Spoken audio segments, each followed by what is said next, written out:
All right, welcome back. Guys, we got a couple of simple documents I'm going to put together here, and really it's just a warning and a simple disclosure that we have to have as part of every transaction. Wire fraud is the first one. It has become one of the primary ways that people are scamming individuals out of their money. In a case of a real estate transaction, quite often they're scamming people out of every last penny that they've got. So what this is simply doing is saying, Mr. and Mrs. Buyer, Mr. and Mrs. Seller, this is a wire fraud warning. We need to make sure that you know that wire fraud is running rampant. I want you to know that people are going to hack into email accounts, your email accounts, and other people involved in the transaction are going to get directly to you. They're going to hack the wiring instructions in that email, and you'll never know it because it looks too good. So what we want you to know is that this exists, and no one will ever contact you for wiring. It will be done because you asked the wire to be done, your money to be wired. So when you're using Century 21 Town and Country or Century 21 SACMAR to close for your sale, we will never ask you to wire money via email ever. And if you get a phone call from someone and you've never talked about it,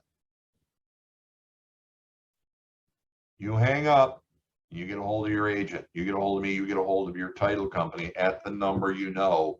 And so on this one, it is the Title I phone number. Make sure they understand it's that important. They should know whether or not it's there. If you receive wiring instructions, even if it appears legitimate, do not send money to that account. Always call to verify the instructions. And the number is here. Closing with another company, always contact the closer directly before wiring any money to ensure it's the closing company. Do not use a phone number or contact information from an email. Use a business number from another source, such as the closing company's website, to make sure you are actually talking to your closer, not someone intent on stealing your money. So guys, you need to be aware of this, and you need to be that cautious and this intense with buyers and sellers so that they know their money is going to be safe.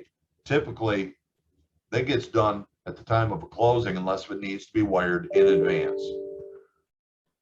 You need to help with that, guide them, and make sure that it's all properly taken care of.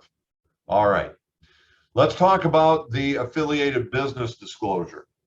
You probably remember the aspect of this from pre-license training, but what we know is whenever we receive any, I'm going to simplify this form, benefits from business affiliations, we must disclose to them in writing of that relationship. That's what the affiliated business disclosure is doing. It's saying, Mr. and Mrs. Seller, for your property on this date, you are being disclosed to that we have a business relationship with Title I and with Ross Mortgage. That relationship is with Century 21. As such, we may receive benefits because of that referral to them. The benefits are often, by the way, this is my description, they'll help sponsor different events for us through the year, such as our annual golf benefit outing.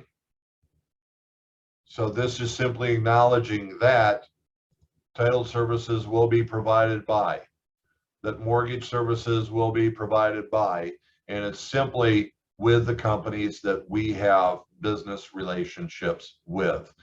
Once that's done, they sign, and you've done everything you needed. So gang, keep these two documents in the package. Make sure they get completed with any transaction, be it a listing or a buyer. We're going to have them in there. You know what to do. Go be productive. Talk to lots of people. See you soon.